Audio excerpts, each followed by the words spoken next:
உனக்கு சாரிகாவை தெரியுமா? ம் ம் தெரியும். எப்படி தெரியும்? அது அது வந்து அது அந்த பொண்ணை தேனு தான் இன்ட்ரடியூஸ் பண்ணான். அந்த பொண்ணோட பேர் என்ன சொன்னீங்க? சாதிகா. சாரிகா. சாரிகா சாரிகா. கொஞ்ச நாளுக்கு முன்னாடி தான் அந்த பொண்ணு நம்ம வீட்டுக்கு வந்தா. அந்த நேரம் பார்த்து நீங்க கூட இல்ல. நம்ம தங்கச்சி தான் எனக்கும் நம்ம வீட்டில் இருக்க எல்லாருக்கும் பழக்கப்படுத்தினாங்க. அந்த பொண்ணு தேனோட கிளினிக்ல தான் ஒர்க் பண்றாங்களாம். அதுக்கப்புறம் வீட்டில் பிரச்சனை, அதுதான் உங்களுக்கே தெரியுமே. அந்த சாரிக்காக்கும் எனக்கும் சம்மந்தம் இருக்குன்னு தங்கச்சி தான் எதையோ சொல்லிட்டாங்க. பரவாயில்ல விடுங்க, அது ஒரு கெட்ட கனவு. தங்கச்சி தான் ஏதோ தெரியாம, அது சாதாரணம் தான், தப்பு பண்றது ஒன்றும் தப்பு இல்லையே. அது எல்லாத்தையும் நான் எப்பவோ மறந்துட்டேன். நீங்களும் மறந்துருங்க. எனக்கு தெரியும், என் தங்கச்சிய நான் மன்னிக்கிறது வேற, தப்பான பொண்டாட்டிய மன்னிக்கிறது வேற. எது என்னானாலும் நீங்க கொஞ்சம் ஜாகிரதையா இருங்க. நிலத்துல வந்தது நெல்லில்ல, அது புல்லுன்னு தெரிஞ்சதுக்கு அப்புறம் அதை புடுங்காம விடக்கூடாது, புடுங்கி போட்டுடணும்.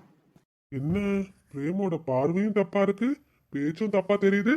ஒருவேளை என்ன பத்தி தெரிஞ்சுக்கிட்டானா? தெரிஞ்சுக்க வாய்ப்பே இல்லை. அப்படி இருந்தும் ஏன் அப்படி கேட்டான்? எதுக்கா இருந்தாலும் நம்ம ஜாகிரதையில நம்ம இருக்கிறது தான் நமக்கு நல்லது. ஹலோ கைலாஷ், நான் தான் சாரிகா பேசுகிறேன். அறிவு இருக்கா உனக்கு? Bloody rascal. என்னாச்சுங்க? உன்கிட்ட எத்தனை வாட்டி சொன்னேன், அடிக்கடிக்கு எனக்கு அப்டேட் பண்ணிட்டே இரு, எப்பவுமே ஃபோன் பண்ணிக்கிட்டே இருன்னு. நேத்துலாம் எனக்கு ஏன் ஃபோன் பண்ணல? சாரிக்கா, உங்ககிட்ட தான் பேசிட்டு இருக்கேன். எங்கள் அம்மாவுக்கு திரும்பவும் சீரியஸ் ஆயிடுச்சு, அவங்கள ஹாஸ்பிட்டலில் கூட்டு போயிருந்தேன். இந்த கேள்வி வேற, சாத்தும் தொலைய மாட்டா, உன்னையும் வாழவும் விட மாட்டா. தயவு செஞ்சு எங்கள் அம்மா பற்றி அப்படிலாம் பேசாதீங்க. வாய்முட, எல்லாம் நான் சொன்ன மாதிரி தானே பண்ணிருக்க. செஞ்சுருக்கேங்க. ஏங்க, எனக்கு அமௌண்ட் தரேன்னு சொன்னீங்க. விட்டுக்காம ஊரை விட்டு ஓடியா போயிட போறேன். நான் நீங்கள் காசு தருவீங்கன்னு ரொம்ப ஆசையாக இருந்தேன். ஏற்கனவே எங்கள் அம்மா ட்ரீட்மெண்ட்டுக்கு நிறைய பணம் செலவாயிடுச்சு. கொஞ்சம் சீக்கிரமாக அமௌண்ட் கொடுக்க ட்ரை பண்ணுங்க. ஏற்கனவே எனக்கு வேற ரொம்ப டென்ஷனாக வேற இருக்கு.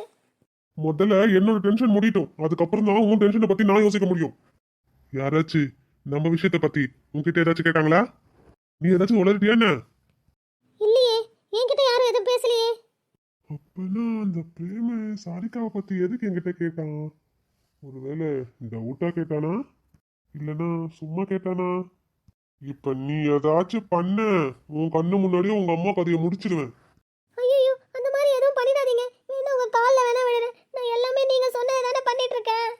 நீங்க ட்ரீட்மெண்ட் பண்ணி எங்க அம்மாவை காப்பாத்தி என்கிட்ட கொடுக்குறேன்னு நீங்க சொல்லியிருக்கீங்கல்ல, எனக்கு வாக்கு கொடுத்தீங்கல்ல. உங்க வாக்கை நீங்க காப்பாத்துங்க, உங்களுக்கு புண்ணியமா போகும். பாவம் புண்ணியத்தெல்லாம் அந்த பக்கம் தூக்கி போடு. முதல்ல இந்த பிரச்சனையில இருந்து நான் வெளியே வரணும். சரி போதும், போன வை.